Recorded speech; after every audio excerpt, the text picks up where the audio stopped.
need you to soften my heart and break me apart. I need you to open my eyes and see that you're shaping my life. And all I am, I surrender.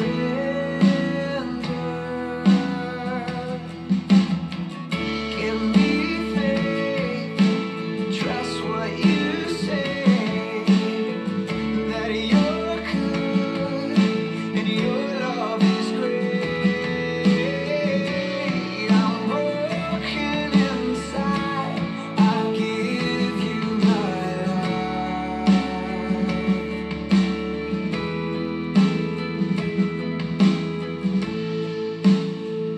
I need you to soften my heart and break me apart. I need you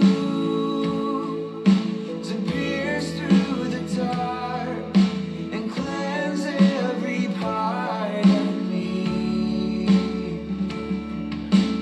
All I am, I surrender.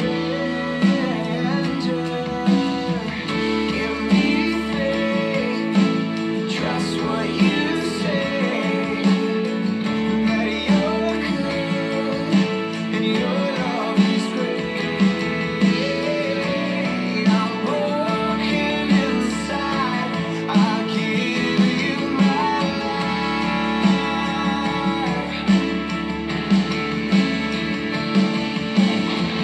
I may be weak, but your spirit is strong in me. My flesh may fail, but my God, you never will. I may be weak, but your spirit is strong in me. My flesh may fail, but my God, you never will. Give me faith to trust what you say, that you're good and your love is great. I'm broken inside, I give you my life.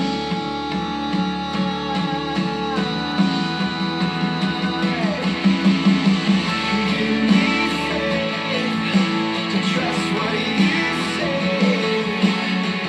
that you're good and your love is great.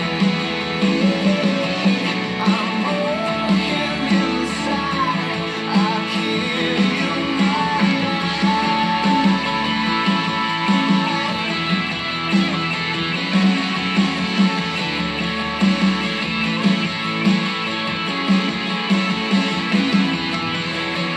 I may be weak, but your spirit's strong in me.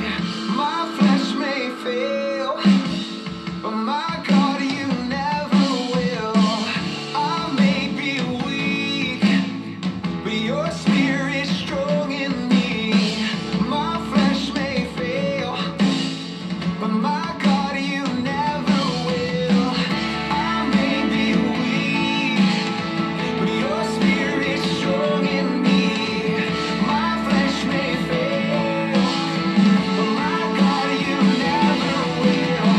I may be weak, but your spirit's strong in me. My flesh may fail, but my God, you never will.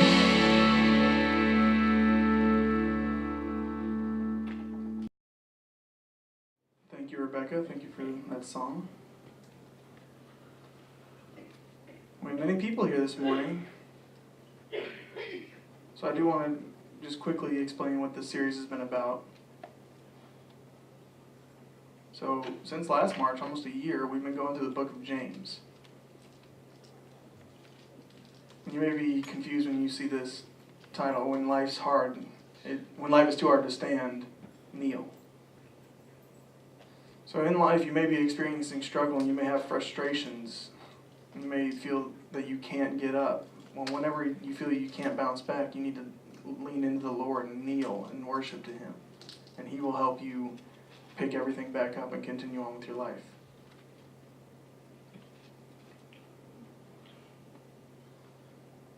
So the verses this morning is James chapter 4, verses 11 through 12. Do not speak evil against one another, brothers. The one who speaks against a brother or judges his brother speaks evil against the law and judges the law.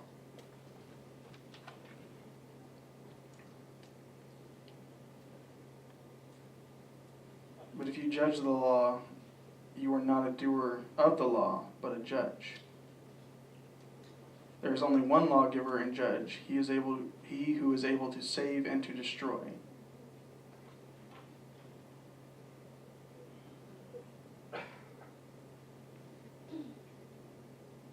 But who are you to judge your neighbor?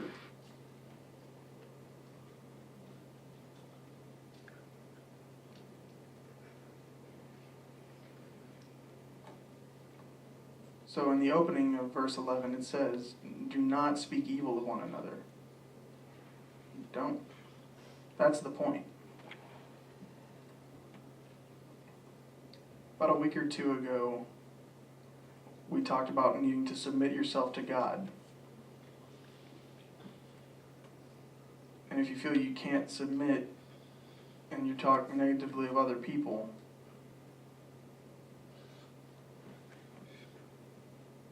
you may feel like, I'm a Christian, I needed to be able to discipline others. But you need to care about your brothers and sisters in order to help them grow, yes, and to improve. Because there will be many different people who think that in order to help they need to criticize. But if you overly criticize them and not out of love, you're not submitting to God and you're not following His plan.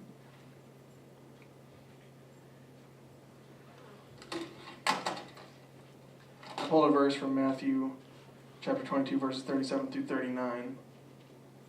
It says, love the Lord your God with all your heart, and with all your soul, and with all your mind. This is the first and greatest commandment. And the second is like it. Love your neighbor as yourself. So the first one says love the Lord, and then the second one says love your neighbor.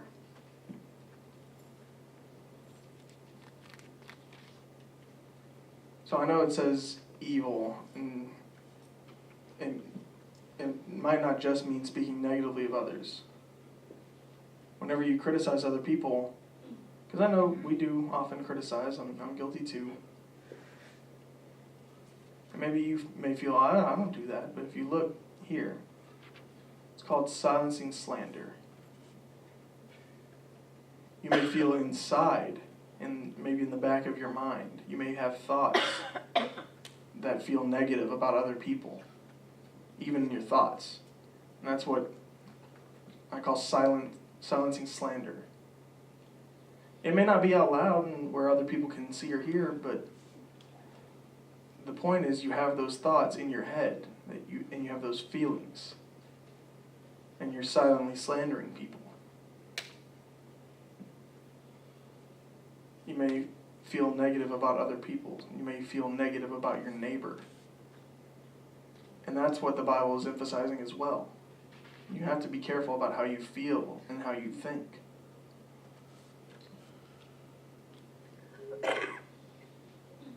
And now you may start to realize, yeah, I do. Sometimes I do feel negatively and think negative thoughts about other people. And that's what that's called, silencing slander. So you need to take care of your mind and your feelings. You need to remember that God, He's the one who established the law.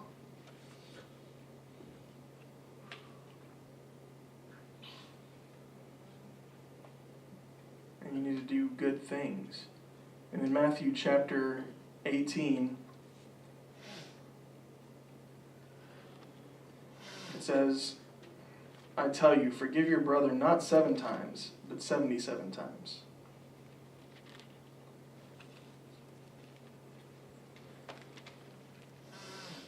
Be willing to continuously forgive. And that can apply to all of us. Maybe you have bitter, negative feelings against another person. And you want to forgive them, but the trust has been ruined. They've ruined the trust maybe 3 or 4 times. Similar to the baseball analogy, they've built up their 3 strikes, and you don't feel like you can trust them again. But does Jesus do that for you? Because you've sinned against him more than 3 times.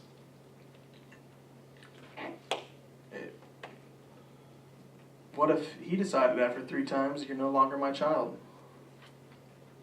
But he doesn't do that.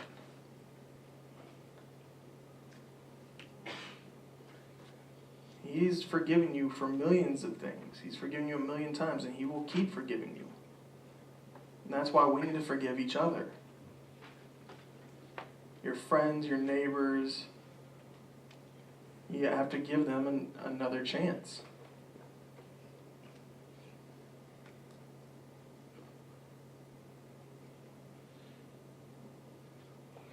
And you may feel it's hard to forgive those people who are infamous, like Saddam Hussein, Kim Jong-un. Many Americans don't despise Trump, and you may feel there are negative feelings against them. And you need to test yourself to see if are you willing to forgive them? And many of y'all may feel hesitant. I mean, it's easy to say yes, but do you actually do it? Do you actually feel it? Maybe not. It's not easy. But Jesus is willing to forgive everything. He's willing to forgive anyone.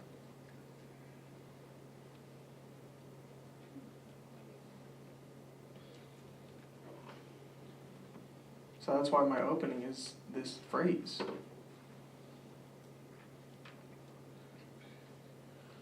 If it's hard to forgive, it's hard to deal with that, then kneel and ask God to help you, to help forgive other people. He has all the answers you need.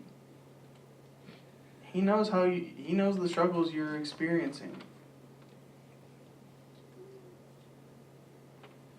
When Moses was asking God to lead the people out of Egypt into Israel, he helped him. He felt there's so many things I can't do, but the Holy Spirit helped him and allowed them to travel out of Egypt. So you too can get through it.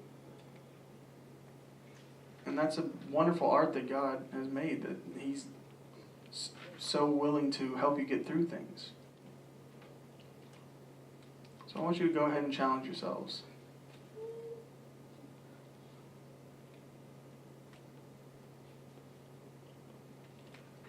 So practice saying 7 positive things to cover up about a person instead of 1 negative thing.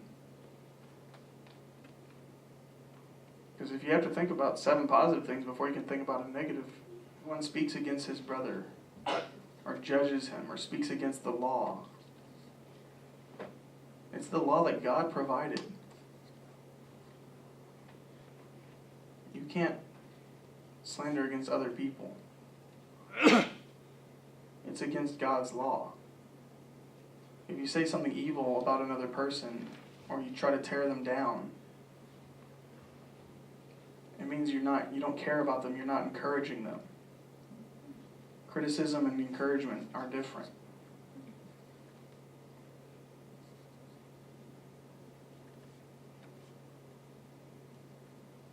If you are overly critical of people, you start to try to make yourself become bigger than God. You have no authority to criticize and judge other people. You don't have that authority.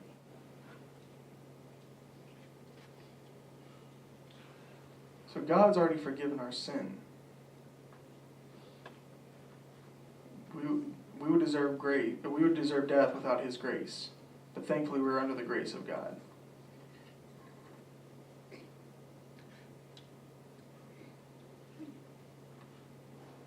But if you don't continue to live it and you just think, oh, well, I've already said I'm under God's grace, and then you don't choose to act it out and choose to live your life like that, and you slander other people, you're putting yourselves above God.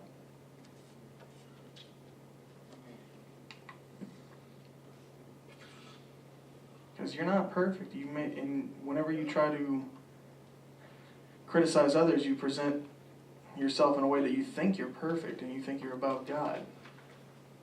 And Jesus died for us. He died for our sins. He did.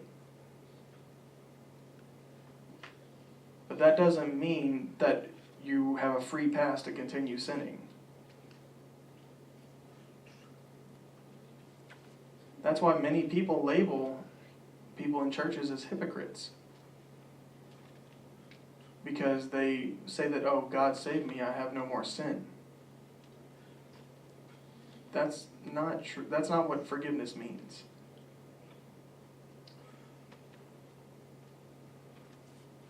Whether or not you're under grace, it's important that you still live your life to follow God's commands. That you love and respect God, and then that you love others and maintain relationships with fellow believers, and that everything you do, everything you say, everything you wear, all still glorify God.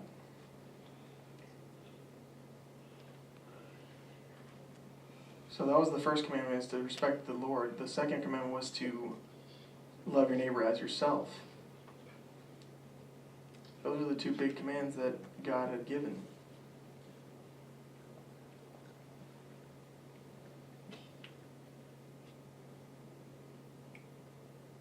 There is only one lawgiver, and there's only one judge, and that's God. He is the only one that can provide the law. He owns it. It's his law. We don't own the law.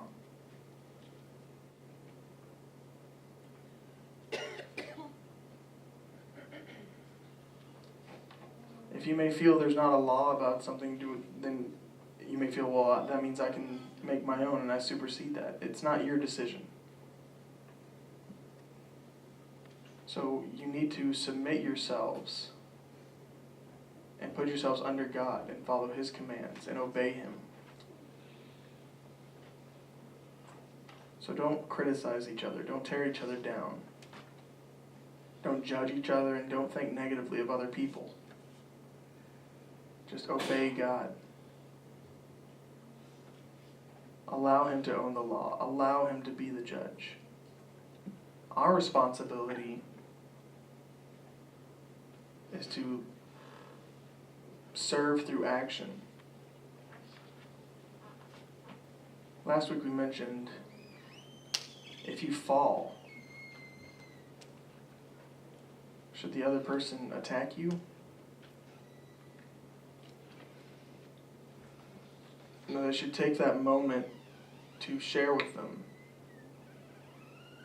If you notice someone committing the wrong actions, and if you're committing the wrong actions and someone points that out to you, you need to say thank you for them helping you realize that I've failed, I've fallen, they've seen me, and that I can get back up.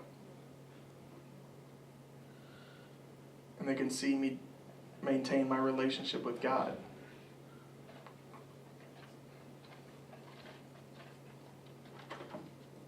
So you need to show your faith through your actions.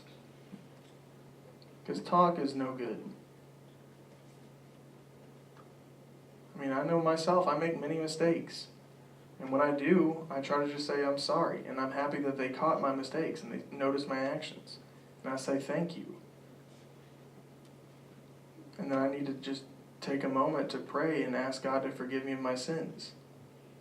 And I can ask that person who noticed what I was doing to join in with me so that we can get through that situations.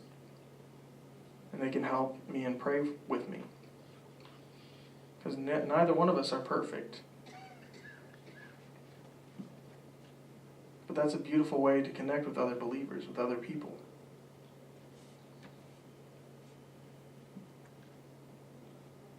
If you start to deny your wrongdoings, that's just your pride coming forth.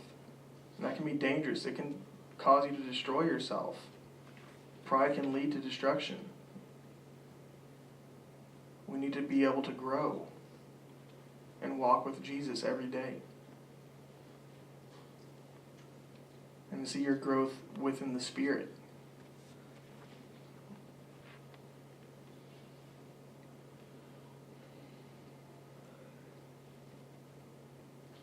Sometimes a person may feel that they're lousy in heart, they struggle to connect with God. And they may feel the pastor is already so enveloped in God that they don't sin. But that's not true. I'm human, I'm the same. I make mistakes. And if you catch my mistakes and you call me out on them, sometimes it's hard for me to squash my pride and just be willing to, as a pastor and in my role of responsibility, that I need to train myself to be willing to submit myself to God and to admit that I'm sorry, I failed.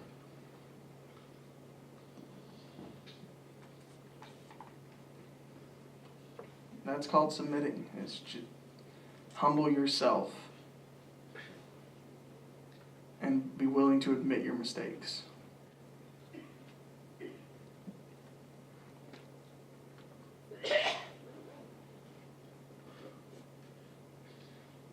God gave you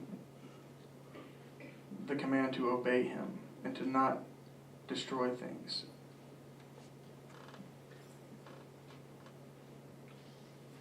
Your actions, you may do the wrong thing.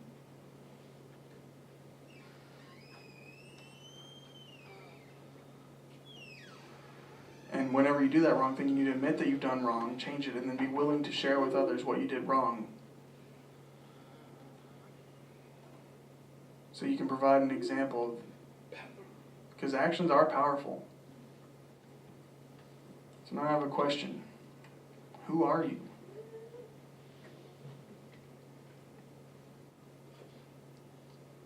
In Romans 14, chapter 14, verses 14 through 16, it says, "Who are you to judge someone else's servant? To his own master he stands or falls, and he will stand, for the Lord is able to make him stand."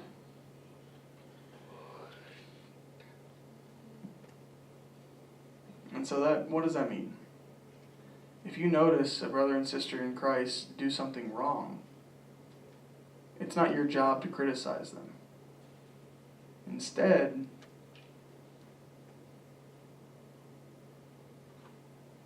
you can say, I noticed what you did. Is that wrong or is that right?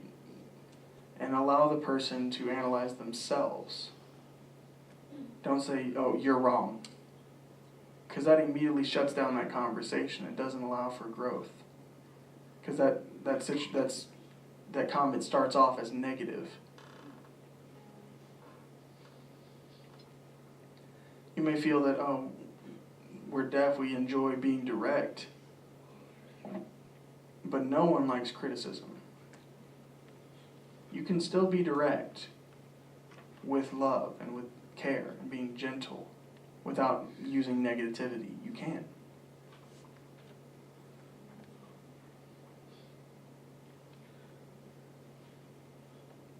You don't just say, "Hey, you're wrong." You say, "Hey, just this action, it's not good." And I noticed, and if they agree, then you say, "I noticed that you did that action the other day." And it allows them to analyze themselves, and then they may be more willing to say thank you, because they've noticed it and they can do something about it. But if a person just came up and said, "You're wrong," and started criticizing them, that's not God's intention. You need to approach each other with love and care and encouragement. You can do that.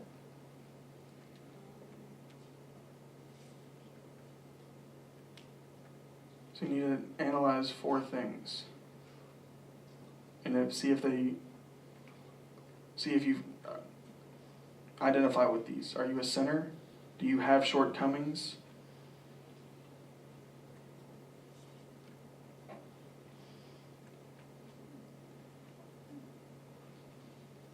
Do you feel guilty for the same failures that you see in other people? And do you have a personal need for God's grace and mercy? All of us can identify with all four of these. We do need God's mercy and His grace.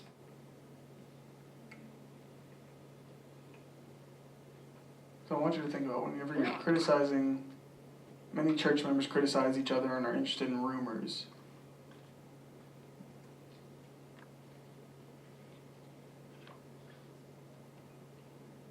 Whenever you're criticizing others for their sins, you need to compare it to yourself.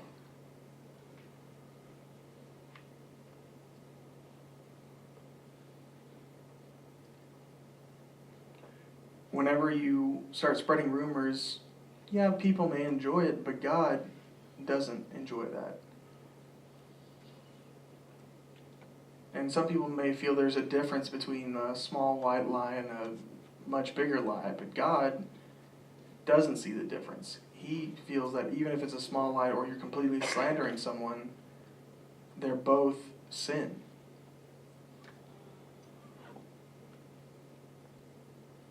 So we have no room to criticize each other. You need to be able to be willing to criticize yourself.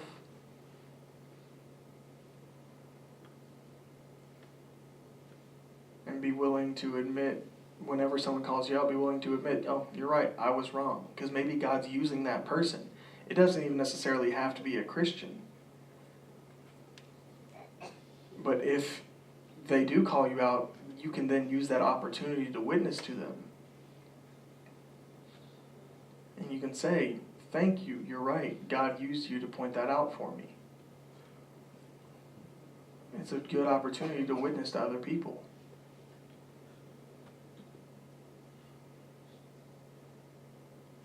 God can use anyone in many different ways.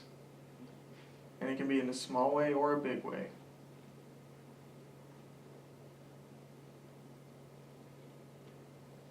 It was last Tuesday. After a group session, I had a student who came up and asked me about my background. I'm willing to talk about it. I told him that I was a Christian, I believe in God. And while I was explaining that, he asked me if I was always with the Lord. And I said, no, there have been many times in my life where I've strayed. But He will pull me back to Him. And so I was willing to admit that I make mistakes.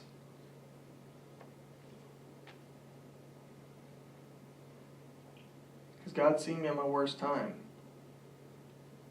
And then, because when I was at that worst point, I can use my experience of coming back into God's fold as an opportunity to witness to other people.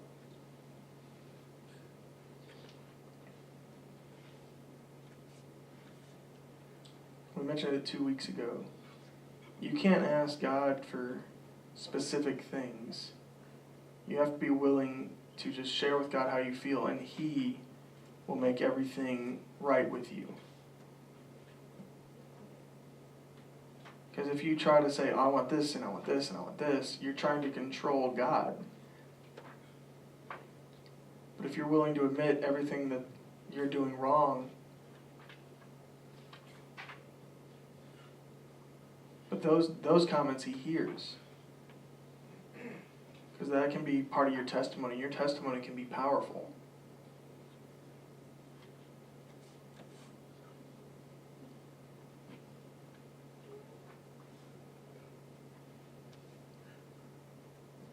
Because the things you've gone through, maybe others can see what you've gone through and can find an answer for their lives and what you've experienced and what you've had in your relationship with God. And so if you're willing to admit your faults, other people can see that and know that even if they're not perfect, they can still know that God will take care of them. so I can use my experience to explain that situation and impact that person. And y'all can do the same. So a prayer of submission is important.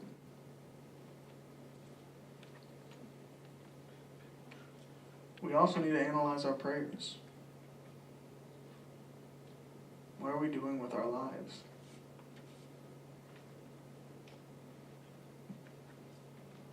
Are we encouraging with others, or are we critical? Or do you think the best of other people? What do you do? And how is your relationship with God? Are you constantly with Him, or do you feel separated?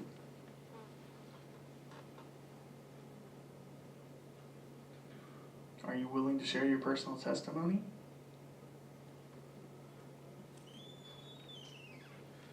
Are you willing to tell another person that you're a sinner, that you have sinned?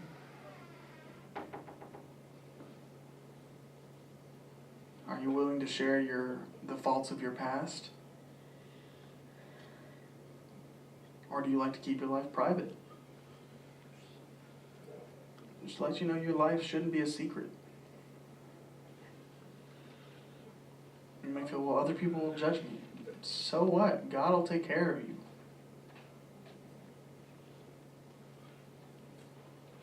It's the Spirit's job to take care of other people and to judge other people. That's not something you should worry about, people judging you. That's not something of your concern. It's important to understand that people need to see you at what you were like at your worst time and to see how you reconnected with God.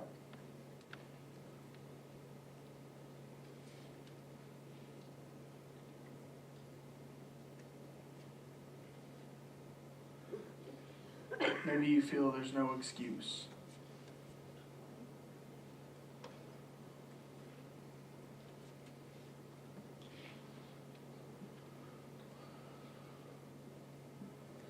So my friend may have pressured me into doing something, but then I got involved in maybe sexual acts or things that were full of sin. But it's not my place to blame others for what I've done, because there is no excuse. It's all on yourself when you fall into sin.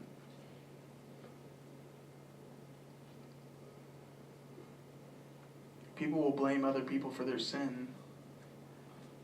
And whenever you do that, you ruin a chance to provide your testimony. That opportunity's gone for you to explain how God can save you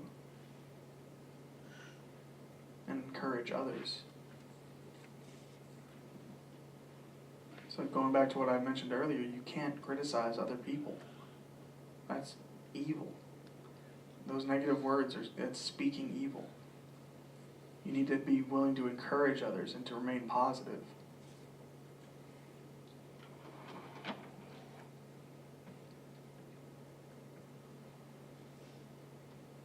So I want to close with remaining positive and maybe your comments being positive. You may say, you're awesome, what you said was amazing, and you stay positive. But inside you may feel confused.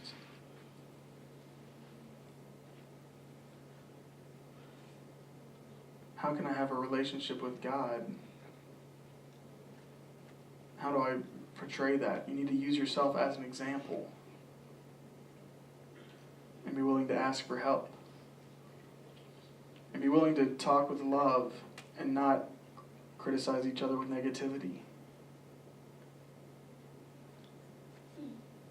You can't just be like, oh, you're wrong, you're a sinner. That's not how it works. Look to Jesus' example. When he approached the woman at the well, did he call her a prostitute? Did he call her no good? No, he took the time to learn about her life. And he didn't stay, when he learned, he wasn't angry with her. He didn't lash out at her. He forgave her. He was gentle. You can be the same. When you meet with other people, be willing to forgive them for what they've done against you. Instead of saying, I notice you did this wrong. Just say you're willing to forgive them, because that's what the Lord encourages us to do. And they'll feel, oh, you're right, I did sin. And you say, well, even though you sinned, I've forgiven you anyways.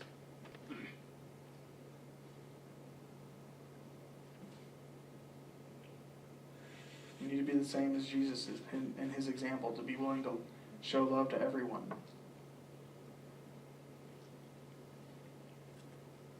I'll close in prayer. Our Father in heaven, today the message that you've given us, I hope that we were all able to understand it and understand how we should act. And understand what the picture that you presented for our life looks like, that we shouldn't be negative in our words and in our hearts, but instead we should be willing to care for each other and be willing to learn to forgive other people and to provide that chance, because you've given us many different opportunities.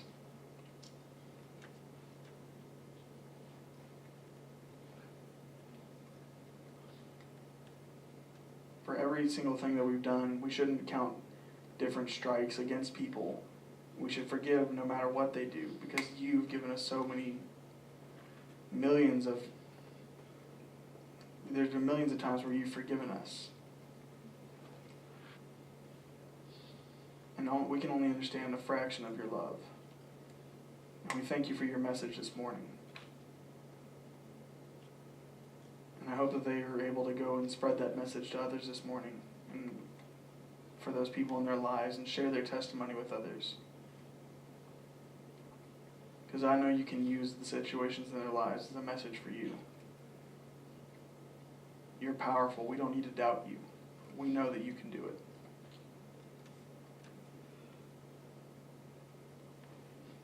And if the person feels scared to share their testimony, I just ask that you give them peace, you give them courage to take that first step and to be willing to open up and share with others.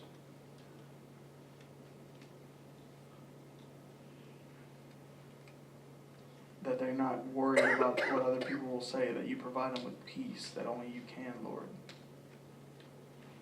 And I ask that I understand that our lives aren't going to be easy, but if we can still follow you.